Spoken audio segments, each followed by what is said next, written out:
আমাদের ইউনাইটেড আরব এমিরেটসের কাউন্সিলে উনি 29শে জুলাই একটা বক্তব্য দিয়েছিলেন। উনি বলেছিলেন 2021-22 সালে আমাদের ইউনাইটেড আরব এমিরেটস থেকে রেমিটেন্স যেত 2 বিলিয়ন, আর এটা এখন হয়ে দাঁড়িয়েছে 4.5 বিলিয়ন। এই ক্ষেত্রে আমাদেরকে কেউ মোটিভেট করেনি, আমরা সেলফ মোটিভেটেড। আমরা জানি প্রপার ওয়েতে প্রপার চ্যানেলে টাকা পাঠাতে হবে, ইভেন আমরা ভবিষ্যতেও পাঠাবো। আমরা কোনো ধরনের প্রপাগান্ডায় আমরা এগুলো কান দিই না। তবে হ্যাঁ, আমার টাকা যখন ইচ্ছা হয় আমি তখন পাঠাবো। এই মুহূর্তে আমরা প্রবাসীরা ছাত্রদের সাথে আছি, আমাদের টাকা আমরা সেফে রাখবো। আমরা যখন সময় হবে ঠিকই পাঠাবো, তবে এই মুহূর্তে না। আর স্যার, উইথ রেসপেক্ট আপনাকে কিছু আমাদের সমস্যার কথা বলি এই অনলাইনে, কারণ সরাসরি যোগাযোগ করার মতো সেই স্কোপটা হয়ে ওঠে না। কারণ ওরা যেভাবে কোয়েশ্চেন করে আমাকে, আপনার সাথে যোগাযোগ করতে হলে সেই আনসারগুলো করার প্রয়োজন মনে করি না। কারণ আমি অ্যাজ এ বাংলাদেশি সেই পরিচয়টা যথার্থ ছিল আপনার সাথে যোগাযোগ করার। যাই হোক, আপনাকে তো স্যার চিন্তাও না ভালো করে। যদি আপনি কয়েকটা দোকান উদ্বোধন না করতেন তাহলে আপনাকে ভেরি ডিফিকাল্ট ছিল আইডেন্টিফাই করা।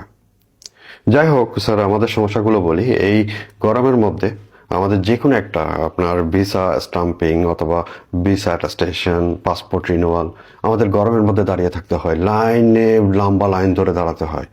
এই গরমের মধ্যে কেমনে যে দাঁড়িয়ে থাকি আপনি ভাবতে পারেন। ওখানে আপনারা ফ্যানের ব্যবস্থা করেছেন, কুলারের ব্যবস্থা করেছেন, ওগুলো ঠিকভাবে কাজ করে না। এই ফ্যানের বাতাসটা গরমের সাথে মিক্স হয়ে আগুনের গোলার মতো মুখে পড়ে। 10 মিনিট যদি দাঁড়ান তখন আপনি বুঝতে পারবেন কি সমস্যায় আমরা ওখানে আছি।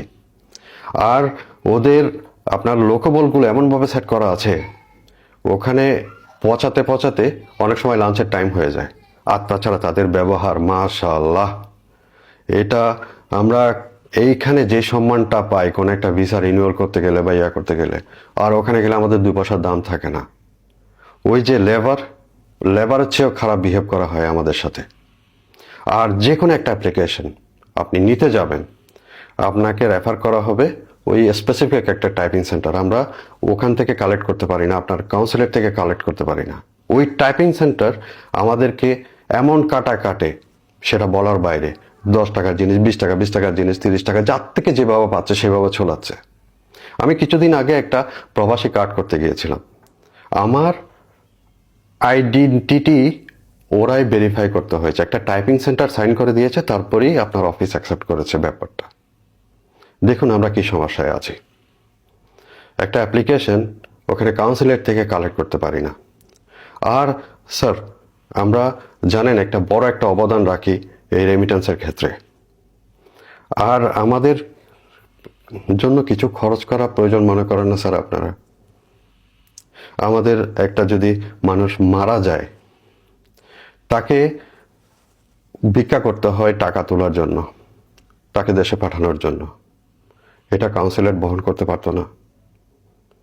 আমরা যেহেতু কামিয়ে দিচ্ছি, এটা আমাদের তো প্রাপ্য। আপনি ভালো করেই জানেন জিসিসিতে যারা জব করে তাদের স্যালারি কত হতে পারে। আর পাসপোর্টের ক্ষেত্রে আসি। পাসপোর্টের ক্ষেত্রে আপনার এক এক প্রফেশনের জন্য এক এক চার্জ। এটা একটা মিনিমাম চার্জ হতে পারতো না সবার জন্য? আমরা তো কামিয়ে দিচ্ছি স্যার, আমাদের জন্য কিছু খরচ করা প্রয়োজন মনে করে না দেশ? আর এই যে আমরা সবসময় হ্যারাসমেন্টের শিকার হই এয়ারপোর্টে, স্যার এটা নিয়ে কোনো ধরনের আপনাদের মতামত থাকে? কোনো কিছুই থাকে না। আমরা প্রতিনিয়ত এয়ারপোর্টে আমাদেরকে হ্যারাসমেন্ট করা হয়, আমাদেরকে অপমান করা হয়, সেটার কোনো সলিউশন পাই না। আর স্যার, দেশে এত সহিংসতা হচ্ছে, ছাত্ররা মারা যাচ্ছে, এগুলো নিয়ে এক দুশ্চিন্তায় আছি। তার মধ্যে ইন্টারনেট বন্ধ করে দিয়েছিল। আমাদের প্রতিটা দিন কেটেছিল মৃত্যুর মতো। আমাদের ফ্যামিলি বেঁচে আছে নাকি কি অবস্থায় আছে খোঁজ খবর নিতে পারিনি, না তারা আমাদের খোঁজ খবর নিতে পেরেছে। এটা নিয়ে একটা স্টেপ নেওয়ার প্রয়োজন মনে করেননি স্যার? আর স্যার, দিন শেষে আপনিও একজন প্রবাসী, আপনি প্রবাসী দুঃখ বুঝবেন। এই যে এইসব সহিংসতা হচ্ছে, আমরা এই গালফ কান্ট্রিতে আমরা কয়জনই বা শিক্ষিত লোক আছি? এরা না বুঝে কিছু অবুঝ রাস্তায় নেমেছে, পুলিশ ধরে নিয়ে গেছে। এটা তারা আইন লঙ্ঘন করেছে, সেজন্য তারা সাজা পেয়েছে। স্যার, আপনারা কূটনীতিকভাবে হেল্প করছেন বা কোনো কিছু করছেন, আপনাদের ইচ্ছা করে না স্যার তাদেরকে একটু হেল্প করতে কূটনীতিকভাবে? আর স্যার, স্যুট বুট পরে থাকেন, অনেক ভালো লাগে, আমাদের দেশের নাম উপর করছেন। হ্যাঁ স্যার, আপনারা স্যুট বুট পরে অবশ্যই থাকবেন, এরকম স্মার্ট দেখতে হবে সব সময় স্যার। আমরা তখন গর্ব করি আপনাদেরকে নিয়ে। আপনারা বাইরের মানুষের সাথে সাহেব হয়ে থাকবেন, কিন্তু স্যার এটাই রিকোয়েস্ট, যখন আমাদের সাথে আসবেন যেন আপনারা সেবক হয়ে থাকেন, আমাদের আপন কেউ হয়ে থাকেন, এতটুকুই রিকোয়েস্ট থাকবে স্যার। ভালো থাকবেন, সুস্থ থাকবেন।